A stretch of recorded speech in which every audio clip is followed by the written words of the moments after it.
Whoa, hello.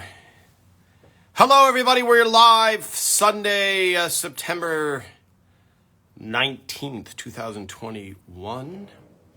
Everybody's hearing that we are live. Hello. I want to talk Emmys today. Let's see if our mic. The mic. That should be about right. I hope everybody can hear me. Hello, Leo. Hello, Gil. Can you hear me okay, Gil? Let me just get my microphone. Yes. Yes. So today is Emmy Day, and I just have to rush out and take some Emmy-related photos. Hence the suit. All right, everybody. Hello. Hello, Michelle. Hello, Bobby in Hawaii. Hello, Karen. Great. Hello, Wendell Poons. Have you not been around, Wendell Poons? Have I not seen your name recently? Hello, Wisconsin. Hello, everybody. Hello, Greg Dyro. Good to see you, Greg Dyro. Greg Dyro was the head of the Warner Brothers Photo Lab and was very helpful when we were doing the Raymond book. The Everybody Loves Raymond, Our Family album, which I have held up many times. Yes, Bobby, I wish this were a clip-on bow tie. I tied it myself, and I think it looks good. All right, so the Emmys. Let's talk about the Emmys. Last week, by the way, we had Lisa Miller-Katz, who was phenomenal. We ran out of time, as always. So next time, I hope that we will go even deeper with Lisa Miller-Katz, who was the casting director of Everybody Loves Raymond from the beginning until the end. All right. So, funny, Leo. So the Emmys. Okay. So the Emmys take place every year. Usually it's September. I remember during 2001 when 9/11 happened. Obviously they got, or not obviously, but they got postponed. But for the most part, September is the time of the Emmys. So, and there are two Emmys.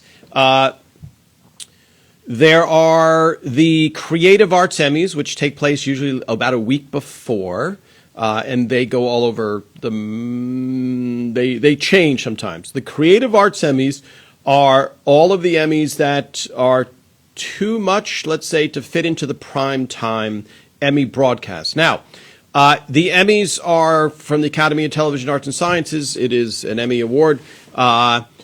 They hand out an award, but it's also a show. So every network wants to get good ratings. So the prime time Emmys, which you'll see tonight, is a TV show. I think it's on CBS this year, which is what Everybody Loves Raymond was on, CBS.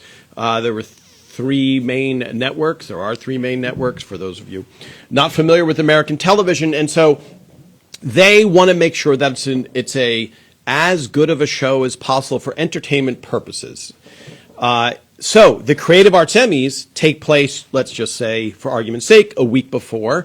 I wrote on the Creative Arts Emmys for quite a few years. My friend Tony DeSena, who you saw on here, who did the clip show of Everybody Loves Raymond and wrote for Johnny Carson, who, let me see, I do have his, I believe I have his mug today. Yes, the official Johnny Carson mug today, gifted to me by Tony DeSena. So the Creative Arts Emmys, they give away the Emmys that are too much to fit on the primetime schedule, let's just say, for argument's sake. So a lot of times the best guest actor, who can be a giant name, will be at the Creative Arts Emmys, but it's also for editing and cinematography and things like that. So I think they give out 90 awards, I want to say. 90 awards at the Creative Arts Emmys. So if they combined them, the Primetime and Creative Arts Emmys, you would have a 6-hour broadcast. And as it is, the Emmys goes long. Okay, so this is kind of the painting the pictures of what the Emmys are.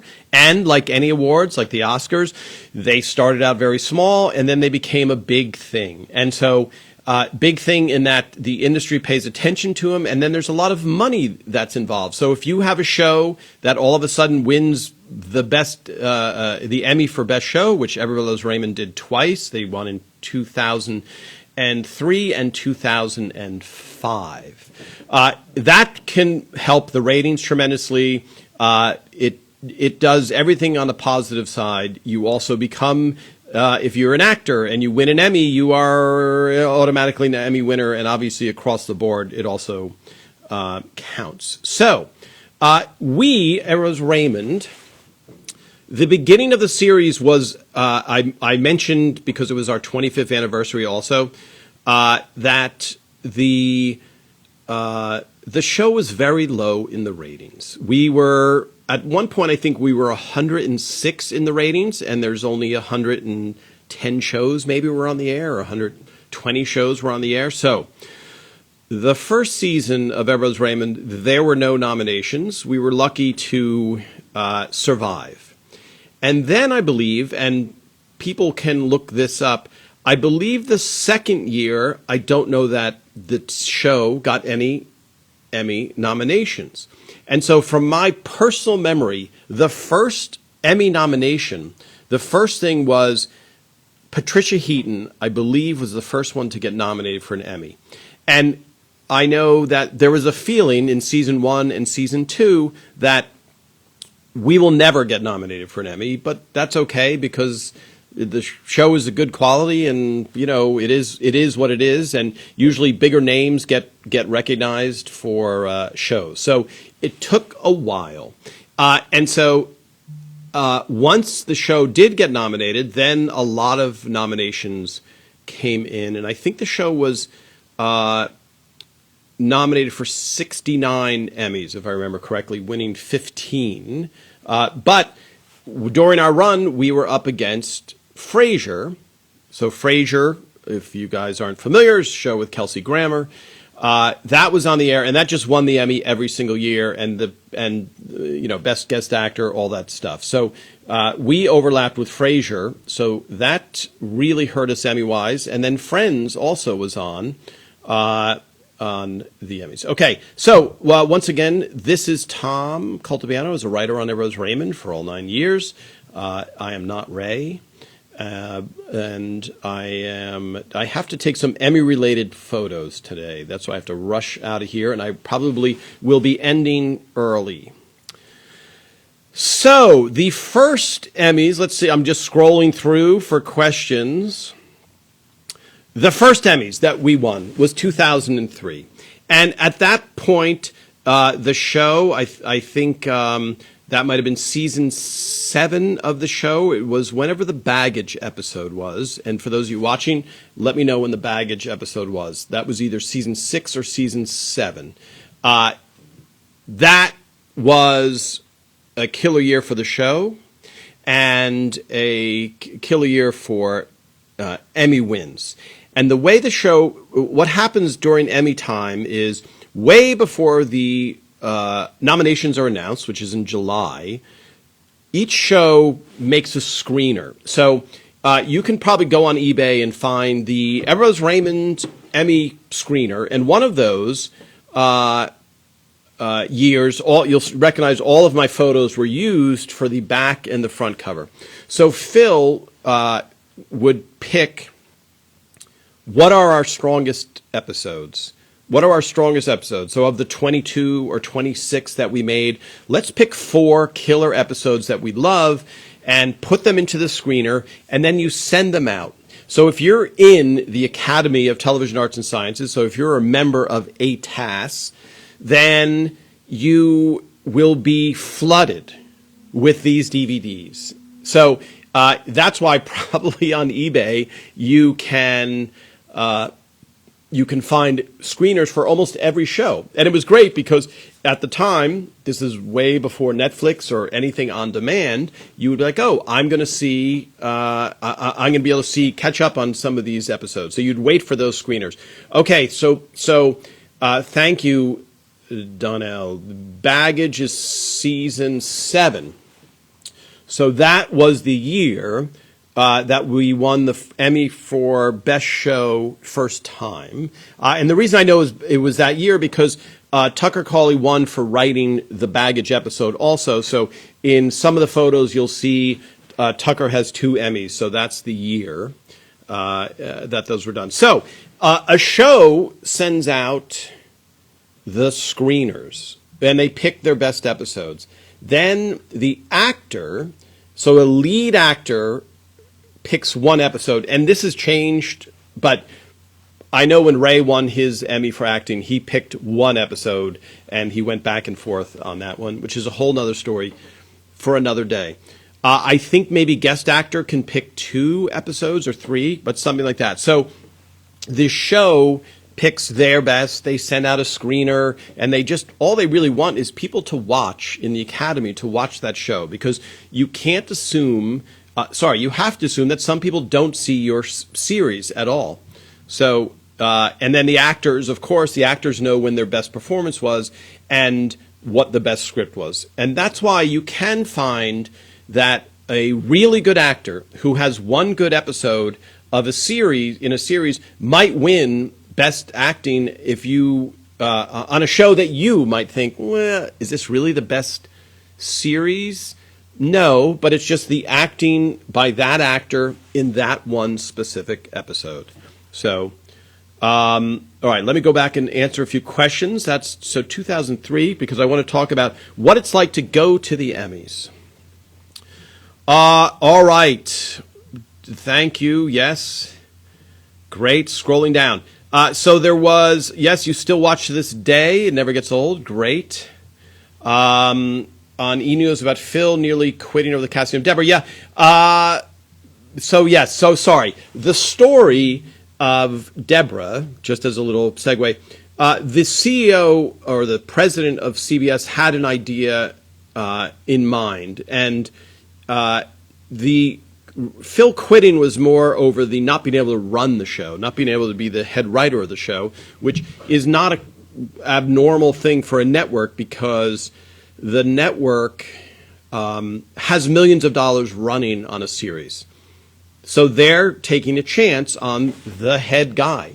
So I've mentioned this before, Larry David of Seinfeld, who turns out to be a brilliant showrunner and an amazing writer, NBC didn't want him and didn't let him be the showrunner for the first few episodes. So that was more the quitting point of Phil.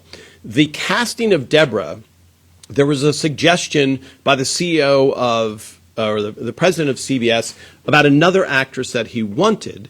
And when it came down to it, he just said, okay, it was just a thought. But the leading up to that moment where he said it was just a thought, the feeling was, because as we said with Lisa on the show last week, the network who writes the check has the ultimate say. So you can get fired from your own show. The network can replace an actor unless it's the lead actor, but look at Roseanne. Roseanne got fired from Roseanne. So when you hear that, the president wants a different actress, and really loves this actress, you don't know how far this is going to go, and you don't know if that president's going to dig in and say, listen, it's either her or we don't do the show. So I hope that clears up some of that.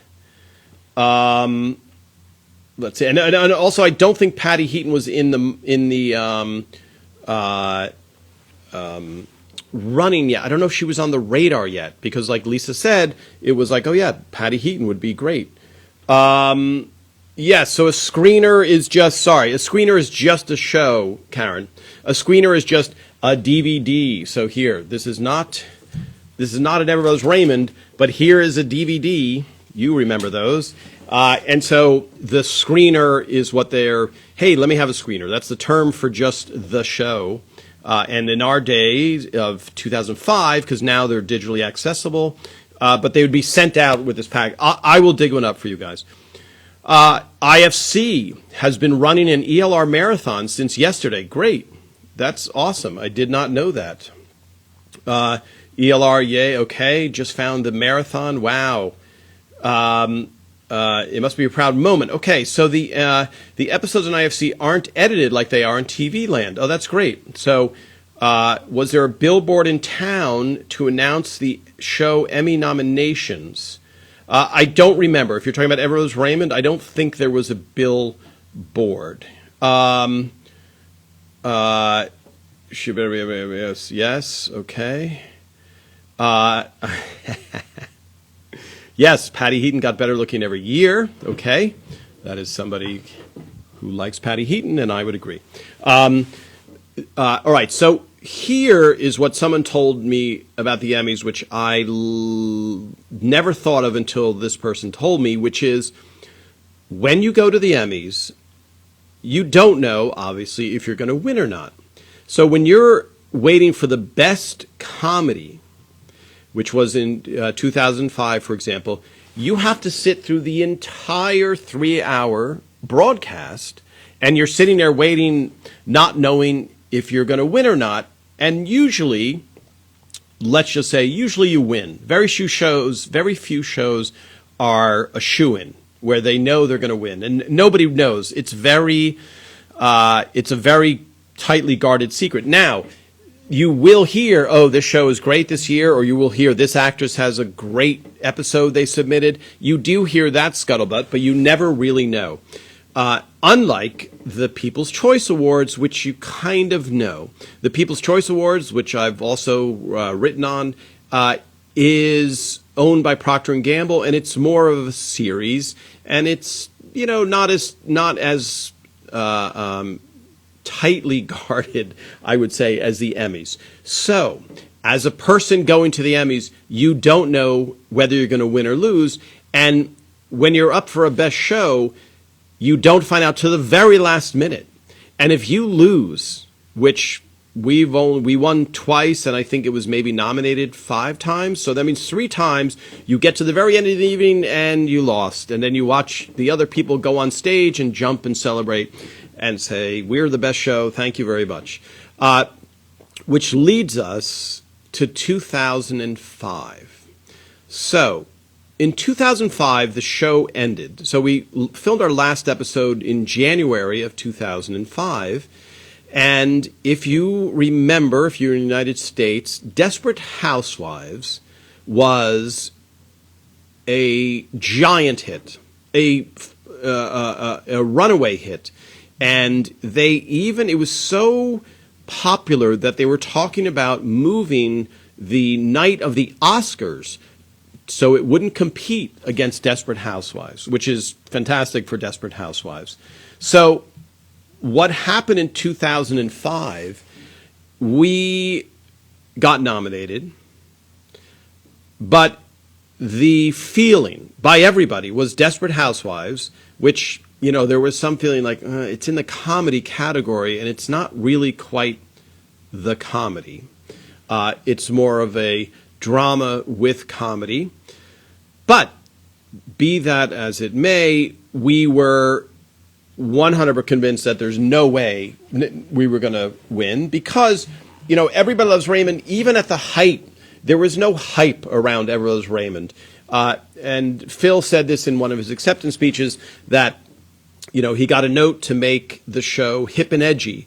And for those of you that love the show, you know that part of the lasting power of Everybody Loves Raymond is that it's not hip and edgy, that it's timeless. And so the show itself never had a buzz ever around it. It was just kind of this show that people liked, and it did well, and it got recognized, but there was never the excitement of a Desperate Housewives, which exploded on the scene, or Sex and the City, which exploded on the scene. And so going into 2005, we were very, very convinced that we weren't going to win.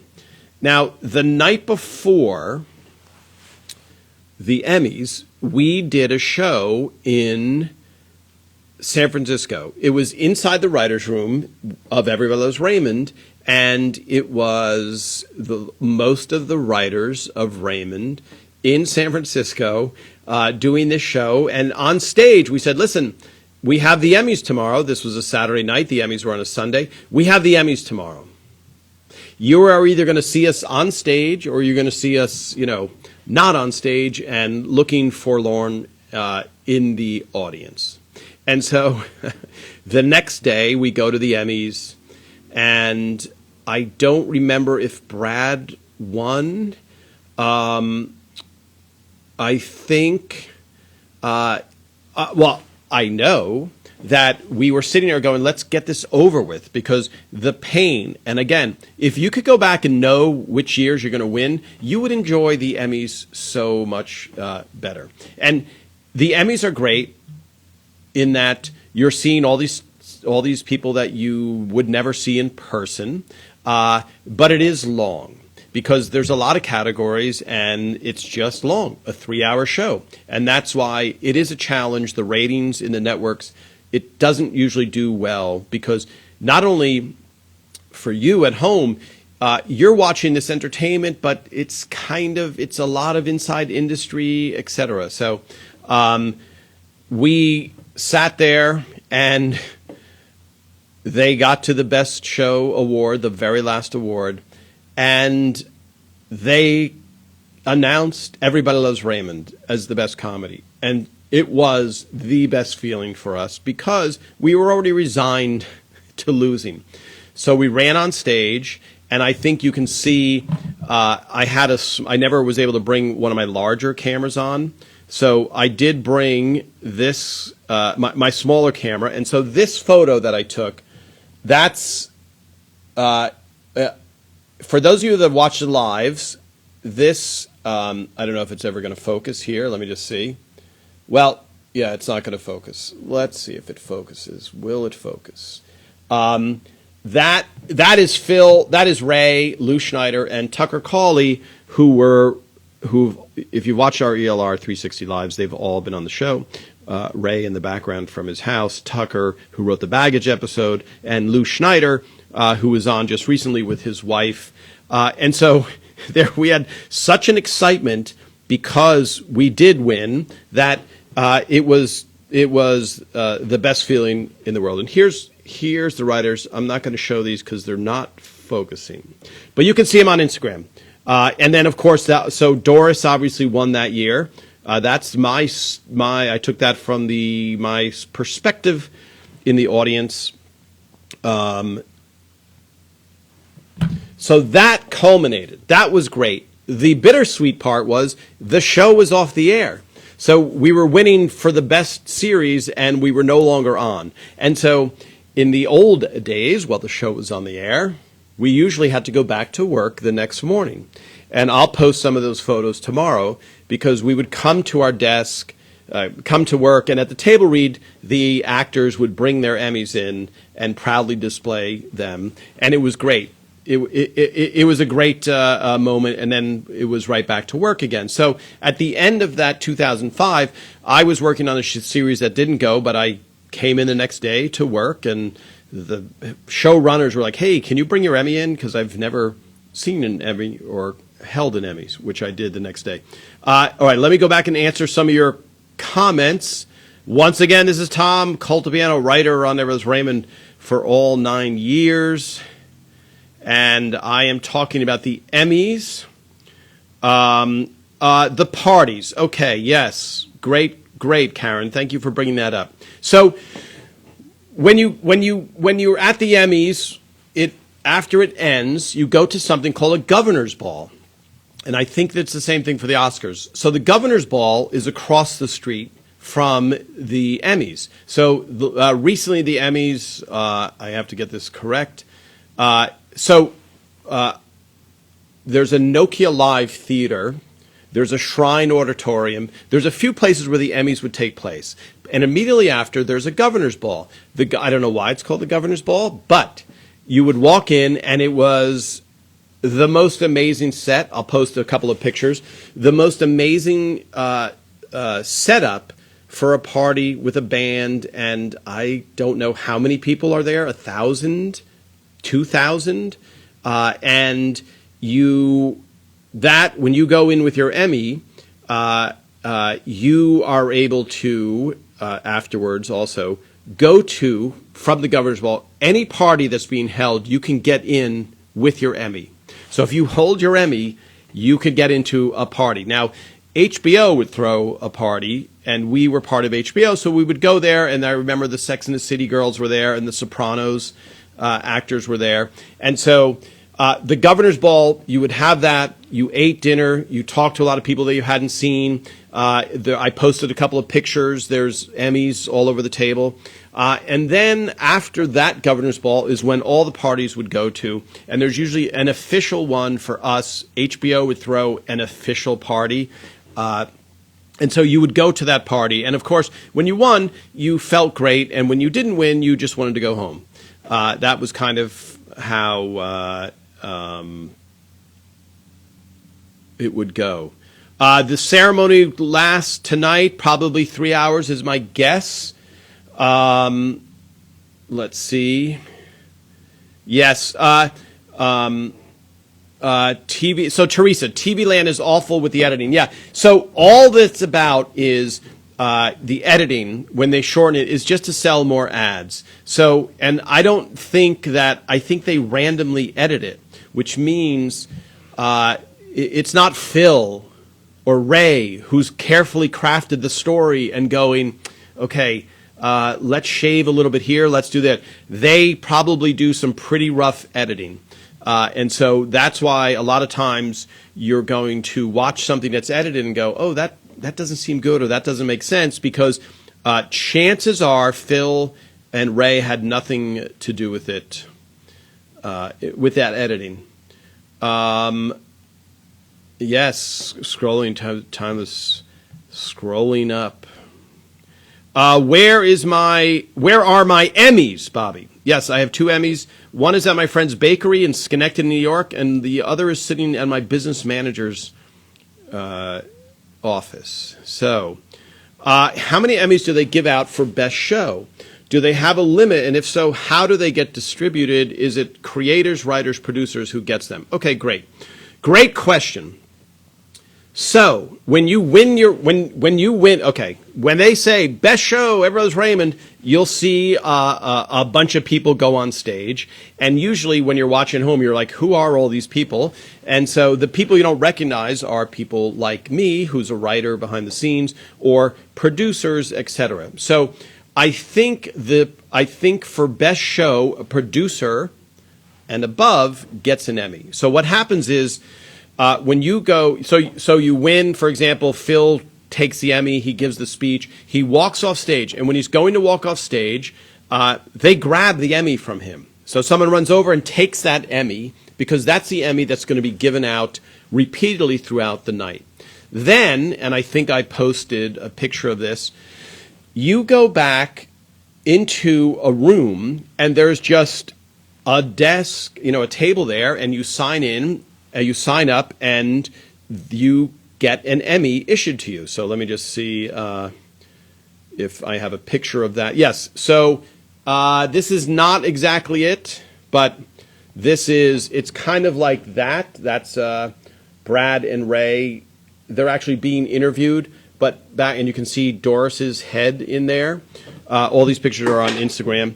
I'll post a picture of the table where you go. So now you sign your name, and now you're giving an Emmy, and it says nothing on it.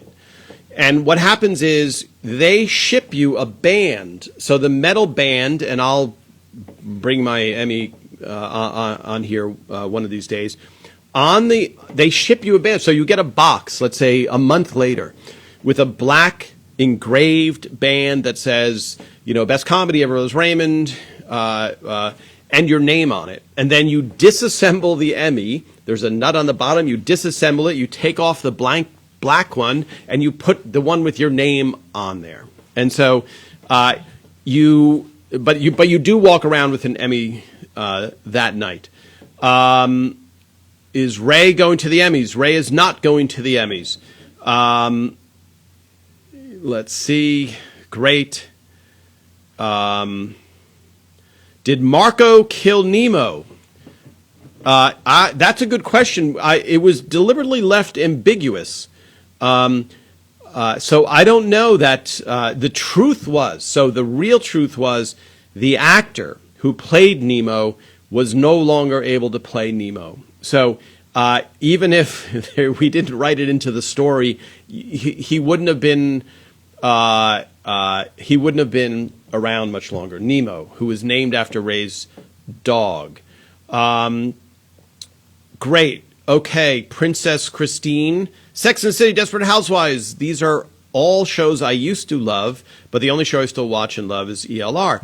Now, I would be curious how, if any of you watch Sex and the City or Desperate Housewives now, if you watched any reruns, how that would play. So whether it would hold up, in other words. And okay, Donnell, I think I answered that. I hope I answered your question enough. You've watched Ever's Raymond every day for the last 7 years or more. That's awesome. Lovely Dolvet. Yes. Yes, I am not going to the I am not going to the Emmys tonight. I have to take some Emmy-related pictures, and I have to run out of here, so I'm actually going to leave a little bit early. Yes, you love She's the One, the Fly episode, which is based on a real-life story. Do they used to write the presenter scripts for the award shows? Do you used to? Windlepoons. Okay. Did I? Okay, so I wrote on the. I would always help Ray, let's say, if he was trying to come up with something for when he was presenting. But I officially wrote for the Creative Arts Emmys, and yes, Tony DeSena was the head writer, and I was helping him as a writer. Let me tell you a little secret about the Emmys.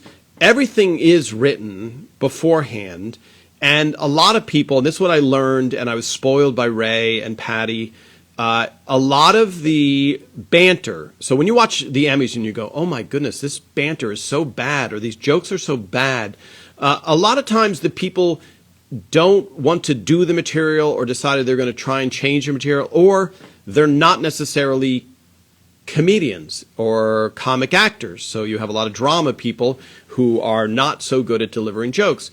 So I remember Seth MacFarlane was at the Creative Arts Emmys presenting, and Tony came up with a bit, and Seth MacFarlane did an amazing job delivering this bit. And then I saw other people who were not so good at delivering jokes. So you are working for months in advance, writing the material. This is the award for best editing. You have to say something creative about editing, and then you either try and do a joke for the person or don't do a joke for a person. And that's why, though, you will see, because we felt it even writing it, you'll watch an award show, you go, oh, this banter is so bad. Which is why when you see Tina Fey and Amy Poehler doing the Golden Globes, they're phenomenal because they're comedians, and so they can deliver that, and that's what it's calling for. Yes, great. Watching. They seem very dated, and I can't believe I ever loved them so much. Great. Yeah, I'm just curious. It doesn't have to feel dated, but I would think that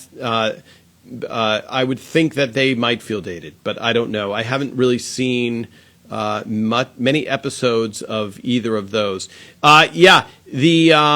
It's funny because going back to the Nemo thing, I was actually in Sicily, and a relative of Ray's, I was at his wife's aunt's house. So Ray's wife in real life has a real life aunt who lived in Sicily. She lived in the town of Bisaquino. And there were some people visiting from the U.S., and she said, I stopped watching Everybody's Raymond because I didn't like that insinuation on the show. So there you go. That's we lost one viewer because of that little joke. So yes, great. So a little anecdote, and if you go online, you'll watch Ray winning, and what Ray said is he was going to invite his parents to the Emmys until he won. And he won, and his parents were in the audience, and he said, "I'm driving you straight to the airport from here." And that was an episode which I will talk about when we have Aaron Schur on, because Ray was going back and forth trying to figure out what episode to submit. Hello, Jerry Wolf. Love the show. It's the best sitcom ever, in my opinion. I'm glad I picked this comment to read, because I don't want to read that it's the worst show. The first episode I saw was Bad Moon Rising, and I was hooked. Thank you, everyone involved in ELR. Yes, Bad Moon Rising, otherwise known as the PMS episode, written by, I believe, Phil and Ray. Trying to remember of that. But yeah, that was a great episode, and we were debating whether even to do it. Phil was, because it's kind of an old subject, and so you want to tread lightly on that subject, and it's very, you wanted it to be something unique and new. And I think it was based on Phil's real life experience with Monica, who played Amy on the show. I'm scrolling through these questions. Yes. Hello, Angel 183. I know the show wouldn't be the same. By the way, all of the comments disappear when this gets posted, but please feel free to watch all of the past interviews that I've done. I know the show wouldn't be the same without Frank and Marie, but it would be great, so great, to see the cast again in the kitchen. ELR is my favorite show. I have to watch at least one episode every day. Yeah, great. Well, hopefully they do a clip show at least, and I know the kitchen exists somewhere, because when we had our a big kind of final farewell party, they reassembled all of the sets, and we were at a hangar at Santa Monica Airport in May of 2005 for the finale. It was trying to tie it in with the finale, and so I know those existed. Hello, Greece, Thessaloniki. Is that did I pronounce that? Thessaloniki, Greece. The best show ever. The relationship between the characters, amazing and so fantastic and realistic. Great. Maybe an ELR prequel with Patty and Ray playing younger versions of Frank and Marie. Yes, Donnell. What I think, and I was talking to Ray the other day, there is such an emotional bond to the show because you just love these characters. So any iteration to try and bring them back, I absolutely understand that, and I don't know. Let's see. I don't know if that's going to happen because you have to have Patty and Ray both being free and available. So a year before. Okay, great questions, everybody.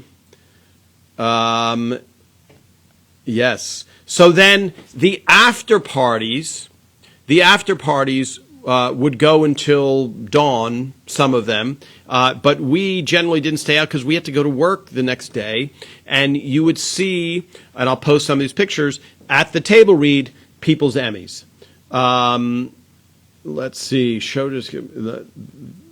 were any of the table reading sessions filmed? So is it Andrea or Andrea? I would go with Andrea. I filmed a couple of the table reads. The first season of the show, for those of you that are watching and don't know what a table read is, it's when the actors sit at a table and they read the script from beginning to end in real time. It's the only way you can see the show in its entirety, other than when it's edited together and broadcast.